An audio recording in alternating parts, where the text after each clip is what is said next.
اعوذ باللہ من الشیطان الرجیم، بسم اللہ الرحمن الرحیم۔ ہمارے ایک دوست ہیں اور بڑے عزیز دوست ہیں، نام ان کا TRUTHLOVER ہے۔ میں بعض وجوہات پر اسپیلنگ کر دیتا ہوں، اور وہ ہمارے کافی ہمارے نزدیک محترم ہے، مکرم ہے، کیونکہ وہ کچھ ایسے سوالات کرتے ہیں جس کی وضوحات کی ضرورت ہو جاتی ہے۔ تو دیکھیں، انہوں نے یہ سوال فرمایا، بلکہ اعتراض فرمایا کہ حضرت واجدی صاحب سے کہ کسی دہریہ نے یا ملحد نے سوال کیا کہ کیا باری تعالیٰ ایسا پتھر بنانے پہ قادر ہے جس کو خود نہ اٹھا سکے؟ تو انہوں نے کہا کہ بھائی اللہ تعالیٰ اپنی صفات کے خلاف پر قادر نہیں ہے۔ اول ہم واجدی صاحب کے کسی جواب کے ذمہ دار نہیں ہیں۔ اگر واجدی صاحب دیوبندی ہیں یا دیوبندی ہونے کا دعویٰ کرتے ہیں تو ضروری نہیں ہے کہ ہر جواب سے ہم متفق ہوں، لیکن بہرحال ہم اس کی تفصیلاً جواب دیں گے۔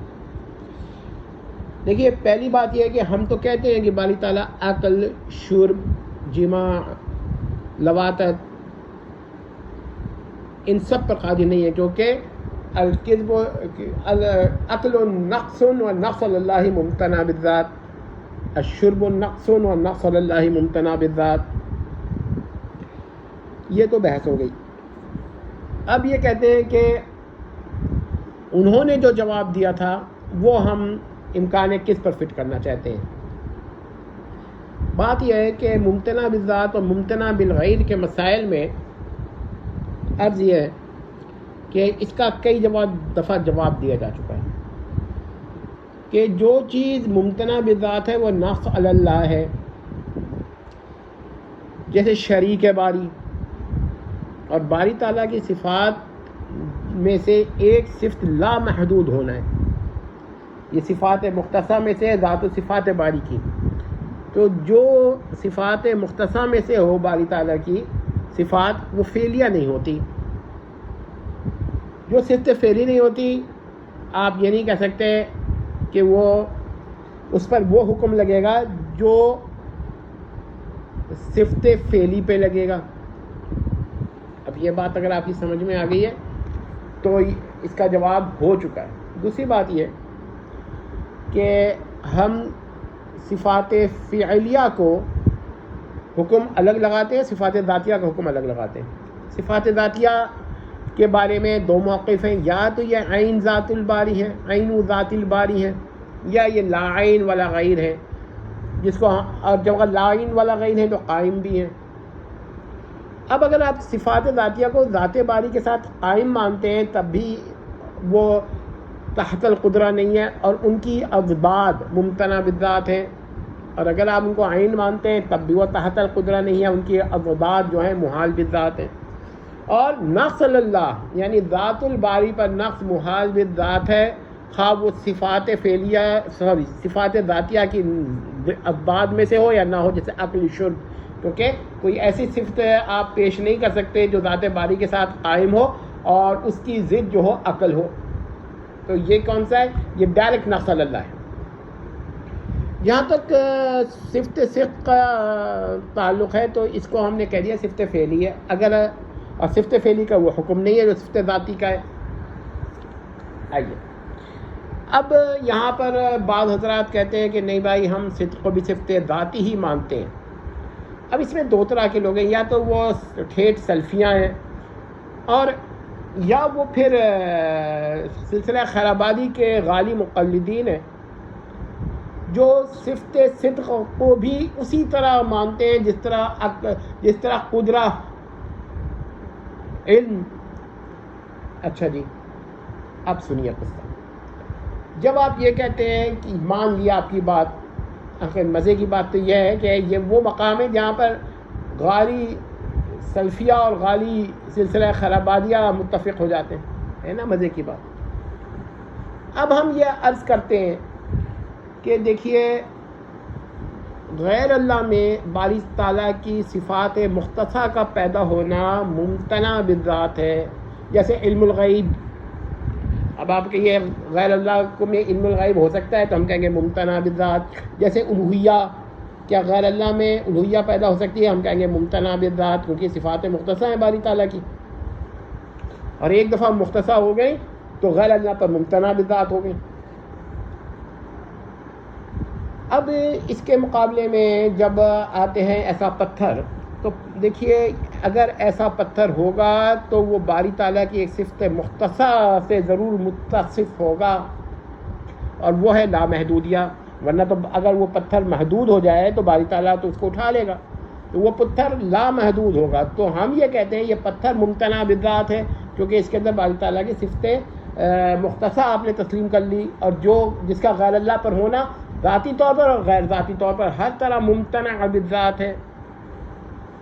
ہمیں تو سمجھ میں نہیں آتا کہ استدلال کیوں ہے. تو یہ چیز ادھر فٹ نہیں ہو سکتی. یہ وہی والی بات ہے کہ جس طرح شریک باری ممتنع بالذات ہے نا، ایسے ہی کوئی غیر اللہ جو کسی ایک مسئلے میں شریک باری ہو، ایک صفت میں شریک باری ہو، باقی میں نہ ہو، وہ بھی ممتنع بالذات ہے.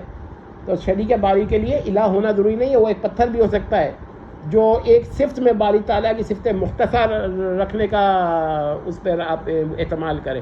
تو ضروری نہیں ہے کہ وہ کوئی زندہ چیز ہو، وہ غیر زندہ بھی ہو سکتی ہے. اس کی ایک مثال لیجیے کہ آپ ایک غیر اللہ کو یہ مانتے ہیں کہ وہ صرف علم قدیم سے متصف ہے، باقی صفات ذاتیہ سے باری تعالیٰ کی متصف نہیں ہے، اور قدرت سے بھی نہیں، حیات سے بھی نہیں، لہٰذا وہ ایک چیز کی بھی تخلیق کرنے کو قادر نہیں ہے. تو ایسا بھی غیر اللہ اگر آپ فرض کریں گے تو ممتنع بالذات ہوگا. اس کو آپ اس پر قیاس کریں گے، یہ کیسے ہو سکتا ہے؟ لہٰذا ہم یہ عرض کرتے ہیں کہ دیکھیے اس طرح کا بحث نہ کیجیے، ورنہ تو آپ کو یہ اس پتھر تک جانے کی ضرورت ہی کیا تھی. آپ کہہ دیتے ہیں کہ بھائی عقل شرب کی طرح یہ جو پتھر ہے یہ بھی ممتنع بالذات ہے. جس طرح ہم نے کہا عقل ممتنع بالذات ہے، شرب ممتنع بالذات ہے، تو پھر یہ پتھر بھی ممتنع بالذات ہے. اس پر لگائیے نا. اب آپ کس پر لگاتے ہیں؟ تو بھائی کس سے آپ کی مراد؟ اب پھر یہاں پر میں ایک مسئلہ بتا دیتا ہوں کہ ہم نے تو کلام اللفظی، پہلا تو یہ کہا یہ کلام اللفظی کی ضد پر نقص ہے، اور کلام اللفظی حادث ہے، اور حادث غیر اللہ ہوتا ہے، اللہ غیر حادث ہوتا ہے. اب آپ یہ کہہ سکتے ہیں کہ ہاں بھائی ہم الکلام اللفظی کو بھی قدیم مانتے ہیں، تو پھر ہم یہ کہیں گے صدق کلام لفظی صفت و صفت الباری ہے، اور صفت الباری جو ہے یہ فعلی ہوگی تو ضرور حادث ہوگی. اگرچہ باری تعالیٰ کی صفت فعلیہ کو آپ مان لیجئے کہ یہ قدیم ہوتی ہے، تو بھی صفت و صفت الباری اگر فعلی ہوگی تو یہ حادث ہوگی. اور آپ صدق کلام لفظی کی بات کر رہے ہیں یا صدق ذات باری کی بات کر رہے ہیں، دونوں میں اگر آپ فعلی کی بات کر رہے ہیں اور صفت ذات باری کو آپ حادث مان رہے ہیں، بھائی ہم نے تو نتائج اسی طرح کے استدلال جب آپ کریں گے جدید قسم کے، تو پھر جواب بھی تو جدید ہی ہوگا نا. آپ کہہ رہے ہیں ایک ایسی صفت جو کلام لفظی قدیم کی صفت ہے، ذات باری کی تو نہیں. اب یہ جو اگر ایسی صفت فعلی ہوگی تو وہ تو حادث ہوگی. آپ زیادہ یہ کہہ سکتے ہیں کہ ذات باری کی صفات فعلیہ بھی قدیم ہیں اور غیر مقدور ہیں، تو ہم کہیں گے ذات باری کی صفات فعلیہ ہیں نا، صفت و صفت الباری جو صفت فعلی ہوگی اس کی بحث تو نہیں ہو رہی. یعنی صفت فعلی صفت ذاتی کی بھی اگر کوئی ہو صفت فعلی تو اس کو بھی ہم قدیم نہیں کہیں گے. تو یہ جو کلام لفظی ہے اس کو ہم نے صفت ذاتی مان لیا، آپ کی خاطر قدیم مان لیا، ذات الباری کے ساتھ قائم مان لیا. اور اب آپ اگر ہمیں اور کہیں گے تو ہم کہیں گے چلیے عین و ذات الباری مان لیا، تو بھی یہ صفت فعلی ہے، لیکن ہے کس کے توسط سے؟ الکلام اللفظی کے، الکلام النفسی کے بھی توسط سے نہیں ہے. تو آپ اس کو اس پہ قیاس کر رہے ہیں. ہمیں تو سمجھ میں نہیں آتا کہ بعض حضرات کس حد تک چلے جاتے ہیں مخالفت میں. پھر ہم ایک بات کہتے ہیں کہ دیکھیے پھر سمجھ لیجئے کہ شریک باری ممتنع بالذات ہے، بے جمیع الوجوہ ہو یا بے بعض الوجوہ ہو.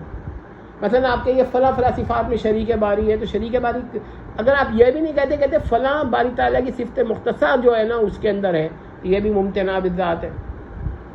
لیکن اس کا یہ مطلب ہے کہ نقص علی غیر اللہ ممتنع بالذات ہو گیا، نقص علی الحادث ممتنع بالذات ہو گیا، یہ نہیں ہے.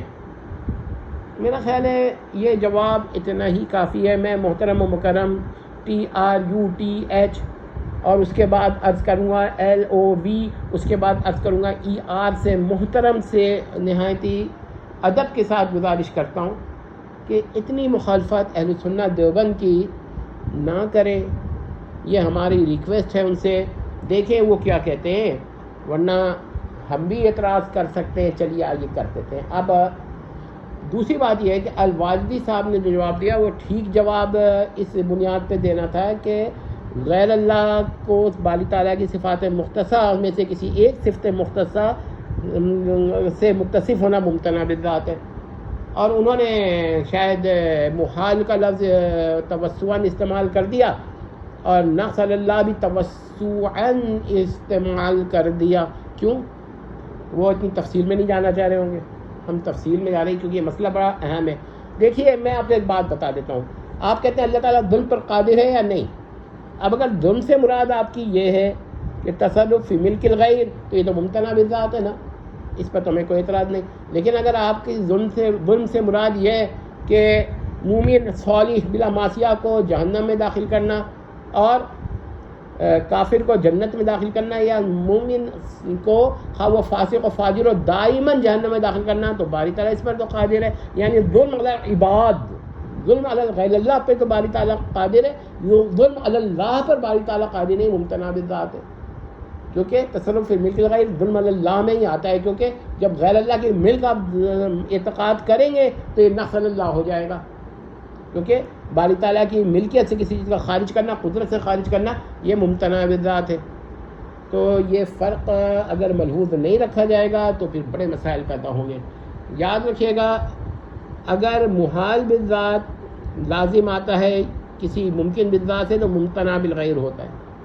اب یہ جو لزوم استلزام ہے نا، اور وہ استلزام بالذات نہیں ہوتا، کیونکہ ممکن بالذات اور محال بالذات میں استلزام بالذات نہیں ہے، لزوم ذاتی نہیں ہے، لزوم بالغیر ہی ہوگا.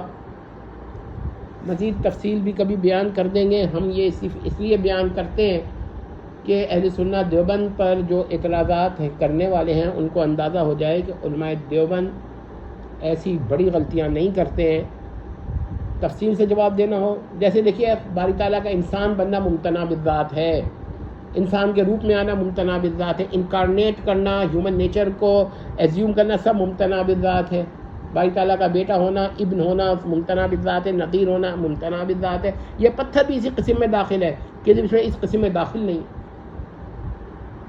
اور اگر آپ مزید کہنا چاہتے ہیں ایک بات اور کہہ دوں کہ چلیے کذب علی اللہ اور چیز ہے جو نفس ذات باری اور صفات ذاتیہ پر ہو، اور کذب علی ایسا کذب جو غیر اللہ ہو یا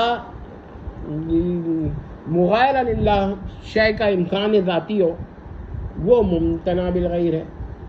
امید کرتے ہیں کہ مسئلہ سمجھ میں آ گیا ہوگا. والسلام علیکم.